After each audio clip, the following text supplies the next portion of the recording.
What's up everyone, and welcome back to the MMA Zone. Today, let's get started with Jon Jones fires back at the MMA community. Jon Jones continues to dismiss calls for him to fight anyone other than Stipe Miocic next, but it's also clear he's getting a wee bit tired of the argument he wants to battle Miocic next because it's a layup fight. Ever since Jones tore his pectoral muscle last year and the November fight with Miocic was postponed, Bones has not strayed from the plan to fight the former champ next.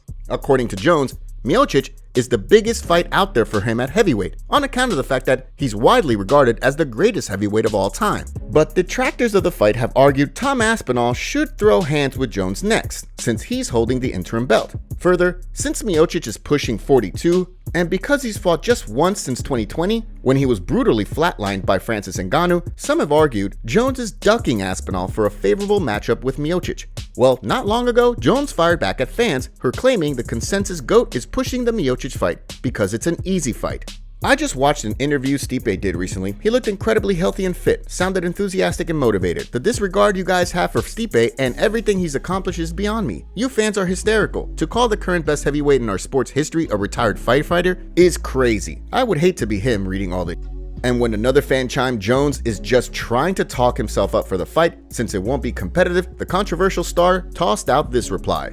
Absolutely, I'm convincing myself this is going to be a hard fight. I do that every time. It's probably why I always win. I talk a lot, but people don't see how hard I go. I got 6 months until November, and I'm working like a dog, working like it's my first championship.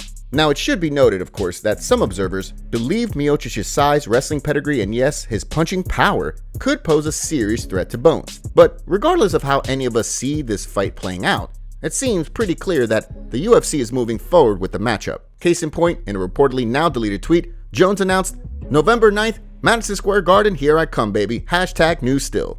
That's in line with recent comments from Dana White, who acknowledged the fight could happen in November. Up next, Kamaru Usman sends a message to Khamzat Chimaev. Since Khamzat Chimaev narrowly secured a victory over Kamaru Usman last October, it seems like some of the buzz surrounding Boers has died down. In fact, some fans have argued that perhaps that fight showed the massive hype train that was following Chimaev was not warranted. But you won't find Usman claiming Chimaev isn't all that. As you may remember, Usman agreed to move up to fight Chimaev at UFC 294, after his original opponent, Paulo Costa, had to withdraw because of a nasty staph infection. Although Usman is widely regarded to be one of the greatest welterweights of all time, a lot of people still expected Chimaev to storm through the former champ. Chimaev was awarded the majority decision victory, but the fight prompted some to question whether Boers is going to be a generational great. More recently, Usman appeared on the Pound for Pound podcast, and he proceeded to jab back at people who have been slighting Chimaev. But I just think because of my fight, people are kind of downplaying his skills, whether he's good or not. That everyone's saying that, oh, he's not that good. But I was a champion, you know. So I think he's kind of getting the short end of the stick here because everyone's going, oh, he's not that good anymore. I still believe that he is a problem to deal with inside that octagon. And I know for that first round, I had my hands full. I'm not even going to lie about that. It's certainly true that a lot of middleweights, even the top tier ones, would probably have a tough time against Kamaru, much less running through him. After all, we're talking about a guy who has all-star wrestling, cardio for days, and heavy hands. If Chimaev can beat Robert Whittaker next month, all this talk about him being overrated will disappear faster than you can say Bobby Knuckles. Next up, let's take a look at Belal Muhammad goes off on Sean Strickland. Seemingly, a week doesn't go by without Sean Strickland firing verbal shots at a fellow fighter or getting into a social media battle, and the former champ's latest opponent is Belal Muhammad. Yes, one of the reasons Strickland has become one of the most polarizing and controversial fighters in the game is because the words censor or filter don't really resonate with him. Well, recently, Nina Drama shared footage of her playing a wordplay prank on Belal via Instagram. That prompted Strickland to tweet out, if you told him that in person, he would put his head down and walk away, and then try to fight you on Twitter, LOL. Belal wasted little time in responding to Strickland, and the welterweight contender didn't hold back while doing so. Muhammad tweeted, if Sean tells you he's gonna fight you to the death, it means he's gonna jab you and play defense for 25 minutes. If Sean sees you're a harmless kid or homeless man on his ring camera, he's gonna walk outside with a gun and record it to make it seem like he's crazy. If Sean goes on a podcast, it means he's probably gonna cry. Now, it'll be interesting to see whether Strickland follows up and how ferocious the response might be. Up next, UFC Fight Updates. Yes, the UFC continues to round out the promotion's cards for June and July, as several more fights have been reported or announced. Recently, Marcel Dorff reported that the June 29th UFC 303 card will feature a pretty interesting featherweight fight between Charles Jourdain and Gene Silva. Canada's Jourdain is coming off a split decision loss to Sean Woodson in January, and Brazil's Silva is coming off a stoppage win over Weston Wilson that same month. In addition, Dorff also recently shared out that Ireland's Caelan Laughlin will throw hands with America's Ramon Taveras at UFC 304 July 27th. The bantamweight bout was first reported by Severe MMA's Ian O'Neill. Laughlin is coming off a decision victory over Angel Pacheco in March, while Taveras recorded a split decision win over Sergey City in his last outing, which went down in January. And finally, the UFC has booked a must-see flyweight fight between perennial contender Alex Perez and rising prospect Tatsuro Taira. The scrap will be part of the UFC's June 15th card in Vegas. The American Perez demonstrated in violent fashion last month that he remains a threat at 125 by bombing out Mateus Nicolau. Japan's Taira, on the other hand, stopped Carlos Hernandez in December to move his perfect record to 15-0. With those fights announced out of the way, let's move to Brendan Schaub fires back at Ronda Rousey. Ronda Rousey has been making headlines in the MMA world again.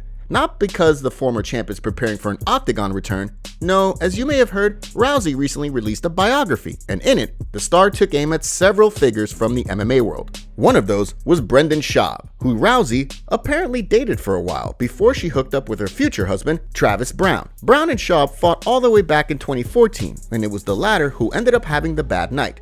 Schaub was taken out by Brown near the end of round 1. Well, in Rousey's book, she apparently wrote she found Schaub getting put away by Brown very gratifying. She also accused Schaub of playing mind games during their relationship. Not surprisingly, Rousey's comments about Schaub were brought up during the Fighter and the Kid podcast. Schaub proceeded to report he had a tough time understanding why he was even mentioned in the book, or what Rousey meant. But to bring it up, everybody has 14 years later?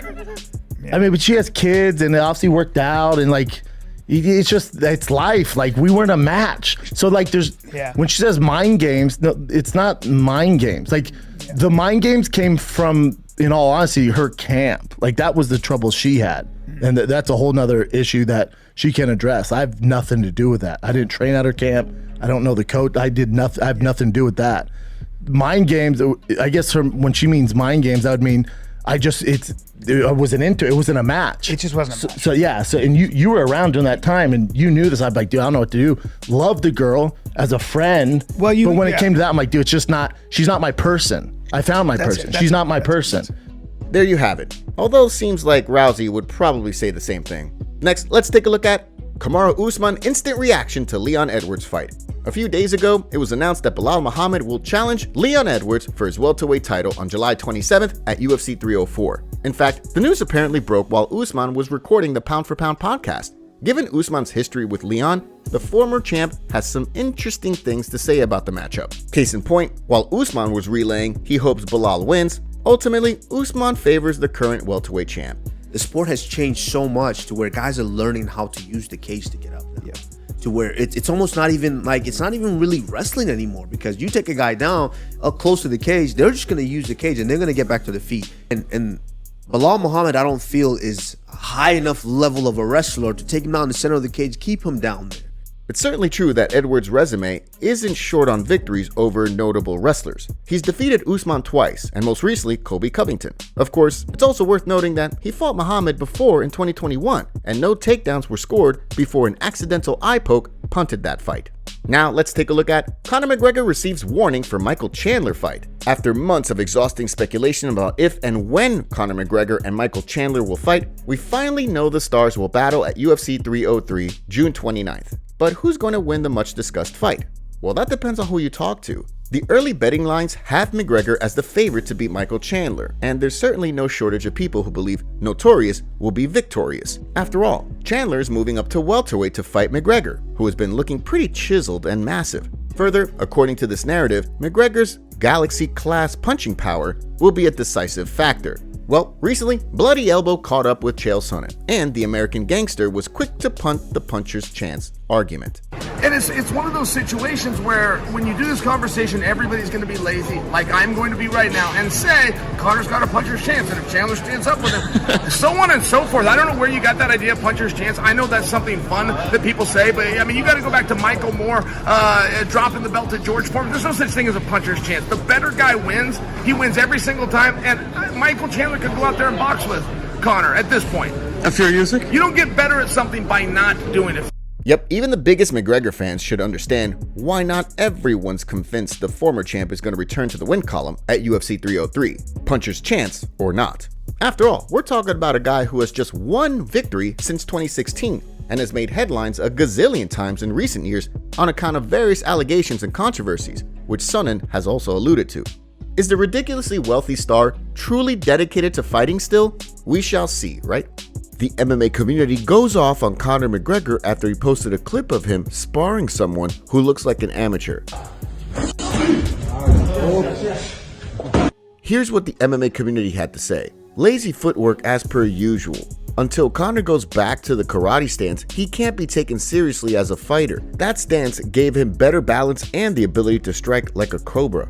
Still sparring sacrificial lambs, lol. Imagine sparring Conor McGregor and just going at him with your chin up. Either this is a setup for the video or the guy is his coke dealer. Why is he in boxing ring and doing so much boxing? It's an MMA fight, lol. He is planting his feet like a boxer and will get leg kicked all day long like Poirier did. Chinny ain't moving his head quick enough. First round KO. Bro sparring Willie he picked up from the pub down the road. Conor is juiced up on steroids and y'all real quiet about that. Let me guess, it doesn't matter because y'all don't watch the UFC? I figured. Top comments. Dagestanis, we fight for legacy, not money. Also Dagestanis, give me the biggest money fight in the sport. Everyone denying Gary because they don't want the herb is hilarious. The next person I see watching Power Slap is getting power slapped. I thought MMA math was bad. Power Slap math is out of control.